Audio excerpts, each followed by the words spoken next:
So, I've been doing a lot of yard work this week, but I'm kind of over that right now. And don't worry, I'll get back on that in a minute. But I'm back up to my old tricks. Been doing some heavy gear trading this week. And probably a lot of people will not agree with the moves that I'm making. But, you know, moves must be made. I'm a little heavy on gear right now, and I'm thinning the herd a little bit. Nothing too dramatic. No, no major guitar movement or anything like that. But definitely some things getting moved around. So I'm going to pick up some of these items right now, and stay tuned.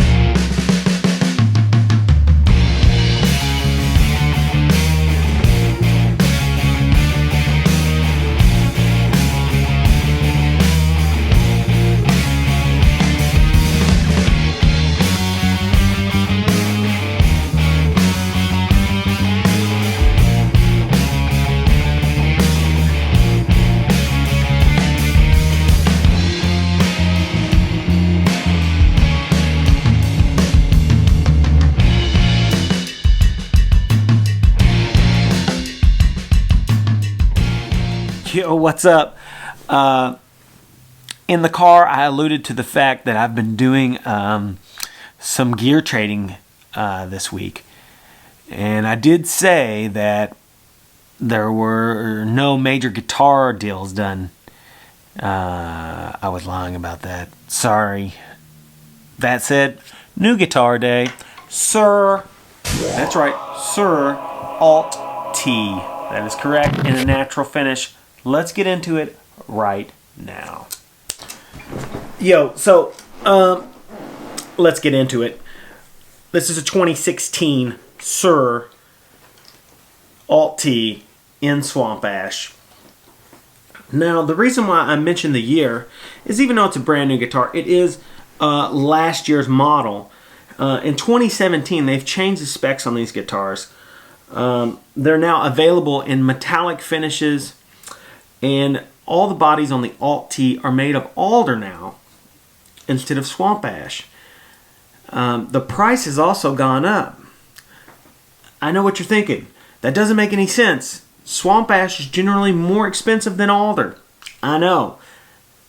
And I can't say that that didn't play a role in me choosing this guitar. But anyway, the fact of the matter is, I like this guitar. It was calling out to me.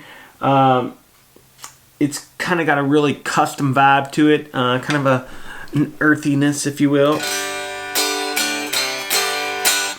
About this guitar, 2 humbucking pickups. These are Thornbuckers, 5-way selector switch, volume and tone, pearloid guard, chopped telly bridge with compensated saddles for better intonation. Stainless steel, medium gauge frets, chrome locking tuners. Yes, I do wish that Sir used nickel hardware. I'm just more of a fan of that, but you can't have it all.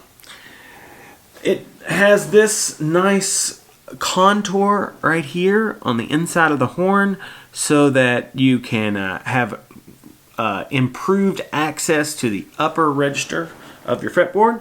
Speaking of the fretboard and the neck, this is a quarter sawn neck, kind of flamey really on the back. Because it's a new guitar, there's no point in me even trying to show you that. You can see it if you're holding it. It's very, very flamey on the neck. But yeah, that's the deal. So these are Thornbuckers, okay? And quickly we'll go through the pickups. In the first position, it's just the bridge. Second position, it's the 2 inner coils of both humbuckers. In the middle position, it's both humbuckers. Position 4, neck position, coil tapped, and position 5 is neck position. So, pretty much this guitar bridges the gap for me. It is a humbucker guitar that does some single coil sounds. It's a semi-hollow, so it's kind of like a three. It kind of gives a little bit of body to the note, like a 335. It's got the humbuckers like a Les Paul. It's got telly sounds. It's got, you know, some stratty kind of things going on with it. It does a lot of stuff. It's kind of like a Swiss Army knife guitar. A word on that. Here's the deal. Let's not get it twisted. None of the single coil sounds in this guitar sound like a real single coil pickup. They sound like a broken humbucker. That said, it will fool 99% of every person that hears it played because they're not musicians. We are. And so they don't know the difference. I mean, maybe, but in a band setting, please. What I'm trying to say is a Les Paul's a Les Paul, a Strat's a Strat, a Telly's a Telly, a 335's a 335, and humbuckers split are humbuckers split, okay? That's what they sound like. Okay, rant over. Sorry about that. All this said, let's take it into the grow room. I'll plug it in and let you hear it, and you can decide for yourself.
So I do think it's important for me to say that to get the Suhr guitar, I had to sacrifice the Magnetone Twilighter. Now, it's an amp that has been featured on my channel quite a bit since I got it. And it's always been a love-hate relationship with me and that amplifier. I really liked it, okay? That said, it was super loud for what I need to use it for.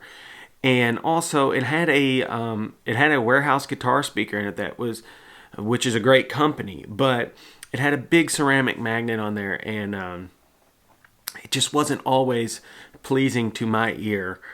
I could have changed the speaker, but I really didn't want to start changing stuff on the amp. I actually bought a modern amp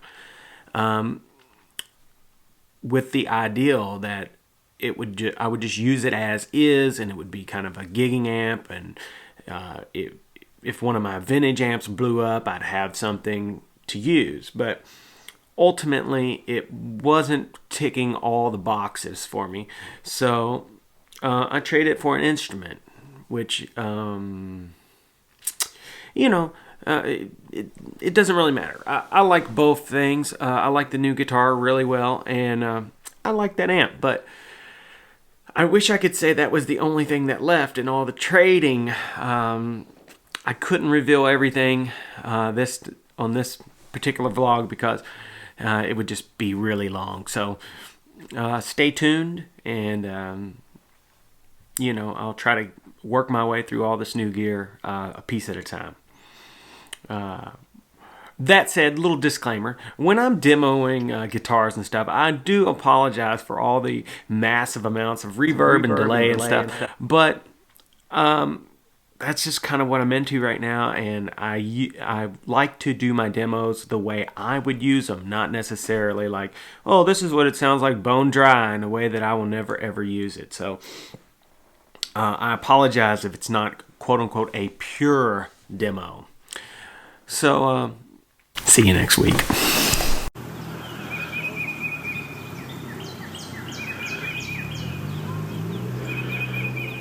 Hey, yo, buddy.